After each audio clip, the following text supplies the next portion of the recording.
Hi again. Good to see you. I'm glad that you're continuing on with my little lecture series here, and hopefully you're finding these brief reviews helpful and ways to reinforce the messages in your book and in your lessons. And remember, if you have any questions as you go along, please reach out to your instructor. They really want to help you. So in this particular clip, I'm going to be focusing a bit more on listening and those listening skills. Now, we've talked about how we should speak, we talked about our communication, we talked about our approaches, we talked about our style, we kind of defined some things about conflict, but a big part of conflict resolution, and resolution being the key, is that we're listening. So we're not just there to preach and talk about what we want and expect and demand that that be met, but that we're listening to what the other party wants and what the other party really needs so that we get a true feeling for what's on the table and how is best to address it. So we're going to be talking about those listening skills today. So hopefully you're listening. And when we talk about listening skills, there's three primary parts to the listening message. And the first part of that message is the content, what we say. That's the words, the facts, the data, the information. That's a big part of listening, is listening for content, what was said.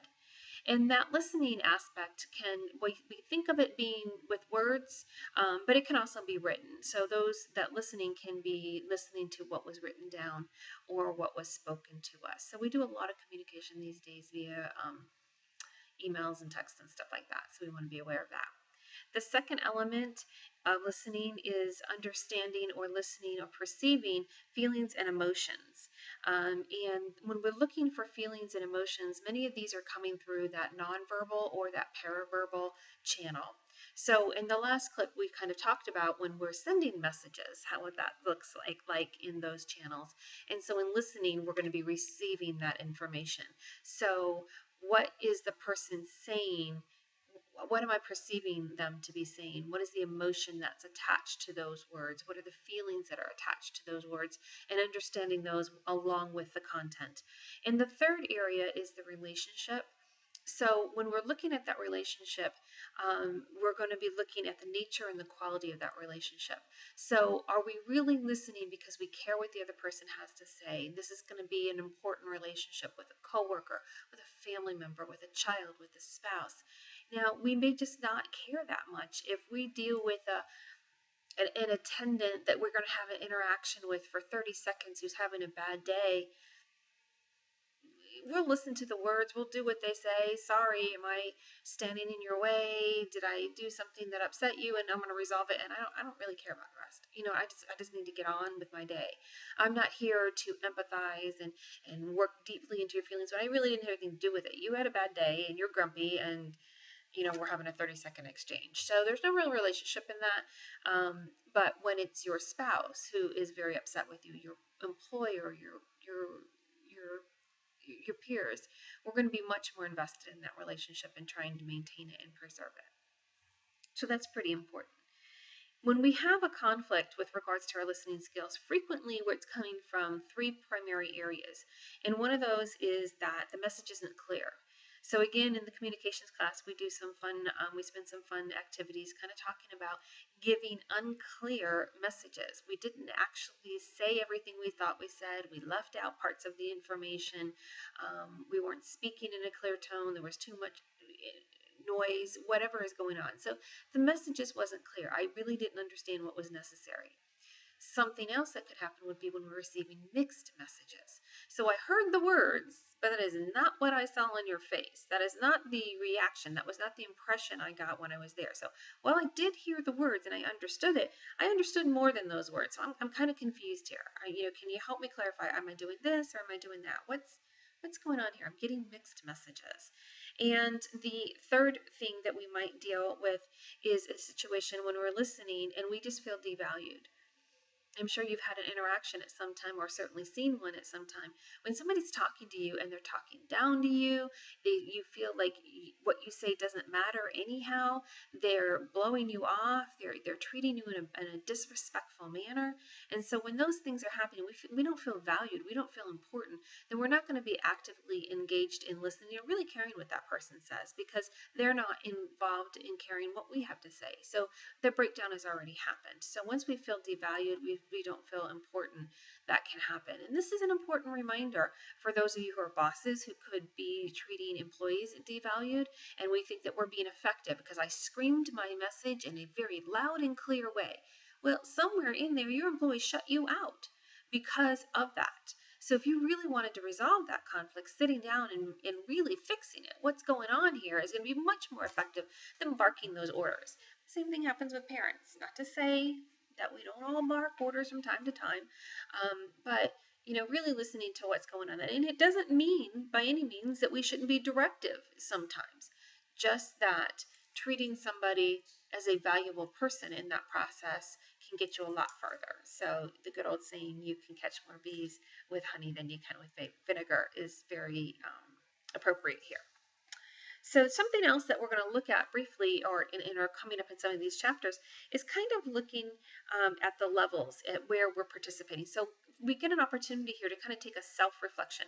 What level am I participating here in this listening game? And the first level is I'm not hearing. I did not hear the message. So that could be because I wasn't listening. I was distracted. Who's not done that from time to time? Maybe I wasn't listening. Sorry. Could be because we're closed-minded. We're not open to what they're saying. So we hear the words, and we could even repeat the words, but they didn't really get in because we weren't open to listening or hearing or understanding that. And a third one would going to be noise. So there's a lot of activity going on. There's a lot of noise. There's a lot of other stuff. So that message wasn't perceived the way it needed to be. I really didn't hear it. A second one is when we listen for content only. So I heard the words, I can repeat the words, I understand what was said, I understand the directions. But we aren't in tune with the feelings or the emotions that are attached with it. So I only got the directions without the other pieces that are necessary. In a third level of listening, we're going to be hearing the feelings as well as the message. So we're going to hear the content. We're also going to hear the feelings and the emotions that are attached to it, and hopefully be able to be responsive to those. So interact and engage in an empathetic manner that's responsive to what they're delivering to us. And that fourth level is going to be a therapeutic listening, and that's where we're going to be highly engaged with the other person. And through that engagement, we're going to be able to gain insights into them and what they're bringing to the table. So not just the words and the things that they say, but what's really going on and what do they want to resolve. Last but not least, we want to, for this segment, I will do another segment after this, is to be looking at where are we at on the continuum when we're coming into that situation in listening and engaging in speaking, of course, in a conflict. So in that continuum, we're talking about as we move forward, there's a strong engagement for I could be on this side or this side from a scale 1 to 10. Where am I at on that? You've all heard of like pain scales. On a scale of pain, 1 to 10, where's your pain at? So the same thing kind of happens in some of these different areas, and we want to assess ourselves and say, where am I at in this continuum, and where is the other party at in this continuum? So we have an understanding not only of who we are and what we're bringing to the table in conflict, but also understanding our competitor.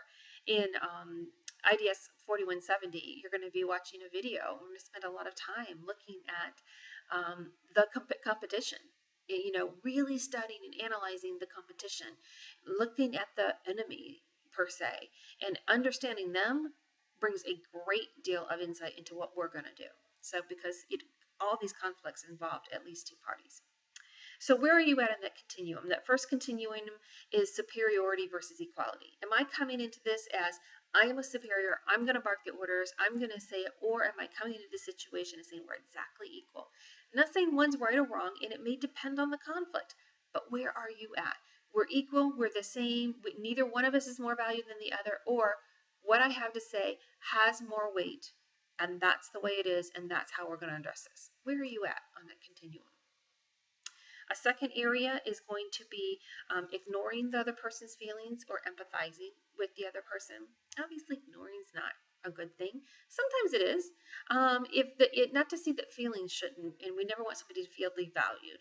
But if somebody is just if it doesn't have anything to do with the situation, if they're just venting, if they've got this other stuff they're bringing to the table that really is muddying the waters, we can let that part go and really kind of focus back up on the conflict itself and try to find a way to move that aside. It may be a good thing to ignore feelings when we just maybe don't care for that person, but our feelings towards that person should not be relevant to the conflict itself. So are we in a situation where we should be ignoring, or should we really be empathizing? This is a valuable relationship. It's important to me. I got to understand where they're coming from too. So where are we at in that continuum? A third continuum we want to look at is absolute versus conditional. And I think this is a real important one that's missed sometimes. Absolute is whenever somebody comes up with those absolutely every time, forever and ever statements. So it kind of shuts down that door that there's any wiggle room or any opportunity to speak or to be open to other suggestions. Again, absolute may be valuable and may be important in certain conditions, but generally speaking, we're not going to want to bring that to the table most of the time. We don't want to say you will never or you will always or it is this, because it's defining and it's done. And so it does not open that door to those resolution into open negotiations. So there are times that may be necessary. There are absolute rules in many situations, but in general, rules are steadfast. Rules should be things that nobody should violate. Nobody should hit anybody. That's it. That's a rule. And other things may be guidelines or ways that we choose to operate, but they're not necessarily a rule, meaning that we should go to bed on time. That's what we want to strive for all the time. But if sometimes somebody was late because something happened, it wouldn't be that big of a deal as long as we strive to work in the same direction. So we want to look at that. Absolute. There is no time that this can be compromised versus a different approach, which is going to be much more conditional. Depending on this, then we'll decide that. So I need to know what this looks like so I can make a decision about that. So that comes across more open. Sometimes that can be a bit scattered. So where are we at on that continuum? We need to figure that out. And last but not least is evaluative versus descriptive. And again, this is a real important thing. Saying to somebody, we have meetings every Monday at 9 versus we have too many meetings. There's a very real message that's involved in that. So when I'm speaking and what I'm hearing, am I hearing something where we have brought it to a neutral zone where we're just stating the facts, we're giving information, or am I adding a little? Am I adding my feelings? Am I adding my emotions? Am I adding my impressions to that? So we want to avoid doing anything or bringing anything to the table that adds a little bit more than may be necessary if we're looking to resolve a conflict. So those are some things to keep in mind. Hopefully you will take those to light, look at that, look at yourself and do some self-reflection. Where am I at in my listening skills? Could I get any better? Should I get any better? And how could I do it? So come on back. I've got one more for you. I hope you're enjoying your studies.